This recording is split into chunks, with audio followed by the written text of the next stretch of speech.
राज्य माझा न्यूज, आपल्या हक्काची डिजिटल वाहिनी। अक्षय शिंदे एन्काउंटर प्रकरणात राज्य सरकारला दिलासा मिळालाय। बदलापूर एन्काउंटर प्रकरणात उच्च न्यायालयाने सहपोलीस आयुक्त लक्ष्मी गौतम यांच्या अध्यक्षतेखाली एसआयटी नेमण्याचे आदेश दिले होते। मात्र राज्य सरकारने या विरोधात सुप्रीम कोर्टात धाव घेतल्यानंतर सुप्रीम कोर्टाने हा निर्णय आता बदलला आहे। या प्रकरणाची चौकशी आता पोलीस महासंचालक यांच्या देखरेखीत होणार आहे।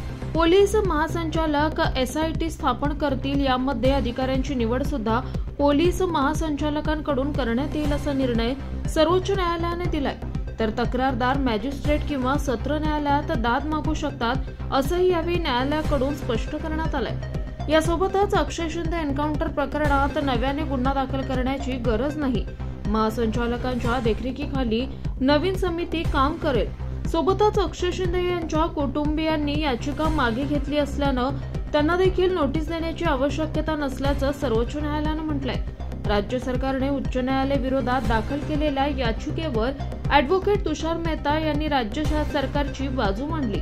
महासंचालकांच्या अध्यक्षतेखाली समिती नेमण्यात आल्यानंतर अक्षय शिंदे एन्काउंटर प्रकरणाचा कुठपर्यंत जातं हे पाहावं लागणार आहे। राज्य माझा न्यूज, आपल्या हक्काची डिजिटल वाहिनी।